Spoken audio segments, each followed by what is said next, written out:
That's Thoreau's quote, that most men live lives of quiet desperation. It's one of my favorite quotes ever because it's true.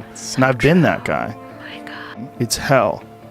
It's hell. Newspaper, then they get in their boring car on their boring commute to their boring job where they sit there with their boring coworkers, do boring work all day, have a boring lunch, get out of work, get back in their boring car, come back, put some boring stuff on TV, and have boring dreams at night. That's their lives, on repeat. Follow your dreams. Each and every one of us has a dream, a goal, becoming a successful entrepreneur, a renowned artist, a world-class athlete, or a great leader. But my friend, I am here to tell you that you can't let anything derail you from what you want to accomplish. But when Danielle tells her friends about her move, she says it will be permanent. You're fantasizing about this life you're going to have in DR. How are you going to afford it? I'm going to manifest it. It's hell. It's hell. What do you do for a living in Austin, Texas? My main thing is I am a spiritual coach. It's not therapy. It's a hybrid between online coaching, online courses, and and also now that things are open back up, I'm doing in-person things, and it's a hybrid of like yoga, meditation, life coaching, upliftment, and essentially guiding people into feeling good and fulfillment in their life. I've had a lot of shifts in the last few years that really changed my life and made going for this my dream and my passion. And so, yeah, it's a continual journey, and of course there's ups and downs. Ups and downs. I'm curious about a down right now. And how successful are you in this? Not... It's a work in progress. Yeah. It's a work in progress. Okay. Yeah. You didn't do like market research into this industry before you decided this is what we're doing full time?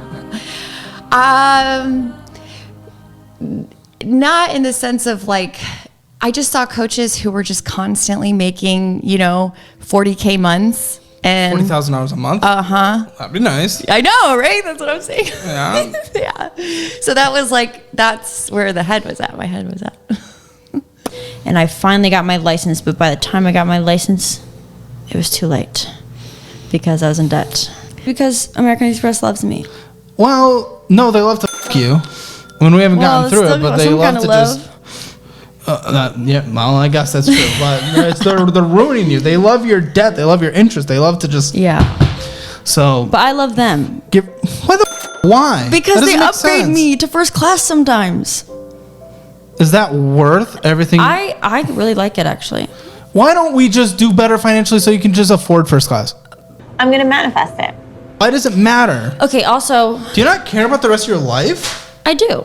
Then why? Why are we doing this? Why are we not sacrificing anything?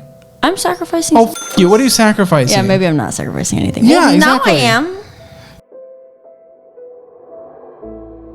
Even though you all say to me like, wow, you did it. I didn't do it. I did it when I was 14 years old, and 15 years old, and 16 years old, and 17 years old, and 18 years old, and 19 years old, and 20 years old, and 21 years old, and 22 years old, which were all the years that every single weekend, while my friends went to the Jersey Shore and hooked up with girls, while my friends went fishing, while my friends hung out and threw around the football and lived the leisure life every weekend, every single weekend. Let me just say it one more time. Every weekend, every day, from the day I got out of school to the day I went back into school, every vacation day, all of them.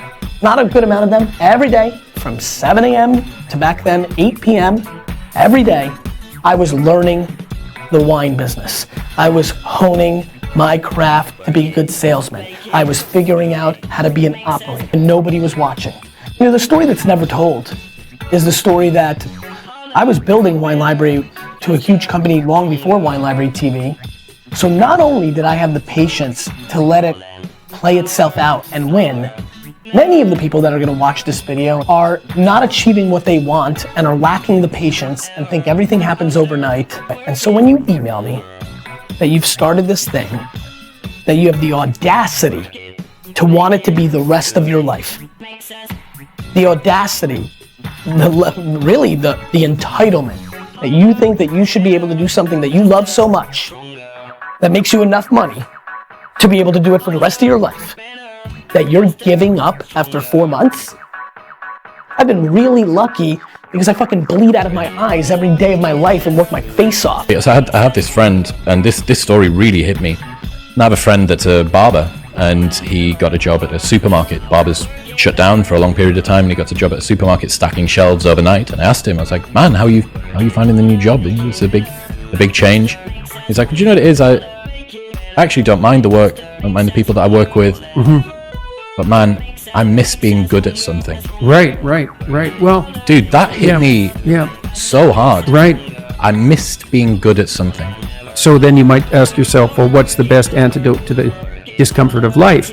And you might say, well, it's comfort. And I suppose that's what you act out when you swaddle a baby. But a better antidote is something like adventure to excellence. And that's far better antidote to suffering than the mere absence of suffering. So, not to say that the mere absence of suffering, that's not nothing, you know. Stepping out of that sedation from comfort's difficult, though, especially if you've become routinized to it. Yeah, well, that's the difficulty of maturity. I've realized that it's scary when you find a thing that you're going to fully commit yourself to the pursuit of, especially if it's excellence that you're going after, because there's no more room for your inadequacies to hide. Talking about committing to one thing and the inevitable pain of there not being an easy get out anymore. I've decided that this is my thing. I'm going after it. One of the trends that I've been railing against most recently has been cynicism. There's this pervasive belief that everything is terrible and it can't get better. Yeah. And the people who believe that it can improve are dumb and delusional and the problem. And I don't know where it comes from. I don't like it. Well, it's the beginning of wisdom. Cynicism. This is part of the reason why it's hard to combat. You know, because people start out naive. And naive people are optimistic. But not really. They're just naive. And naive people have no idea that there's, say, malevolence in the world. They're sheltered and dependent. And when that breaks, it often breaks into cynicism. And so cynicism is actually an improvement. Because the veils have fallen from your eyes. Exactly. The problem with cynicism is that, especially if it's allied with a kind of arrogance, is that you can end there. And that's a big mistake. So then the question becomes, well, once you've been bitten hard and you're no longer naive, well, that is very hard on your optimism, let's say. So then the question is, how do you restore that without reverting to the naivety, which you can't do anyways without blinding yourself once you've been bitten? And the answer to that is you substitute courage for naivety, and you regain your optimism as a moral imperative, right? So I'm a big believer in like shame only exists in the shadows, which is like once you put it in the light, you look at it and you're like, my mom? That was really it? Like when I really think about it, it's because it's not even just my mom, it's my mom in this circumstance. When I come back home for Thanksgiving, I just am so afraid of the comment that she's gonna make. It's like, well, what if we confront that? Okay, your mom, you sit down at Thanksgiving dinner and you haven't made money yet and you quit your job. Now what? Is that better than you spending the next 60 years hating her or resenting her for the fact that she held you back? And then it's like when you give the real scenario, they're like, well, shit. And then like this weight comes off and they're like, fuck, I guess I should do this. And you're like, yeah. Shame only exists in the shadows is nice. So that's that's something else conservatives have to teach young people, which is, well, get yourself disciplined.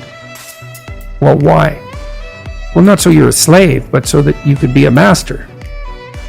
To use a terminology that you're not supposed to use anymore.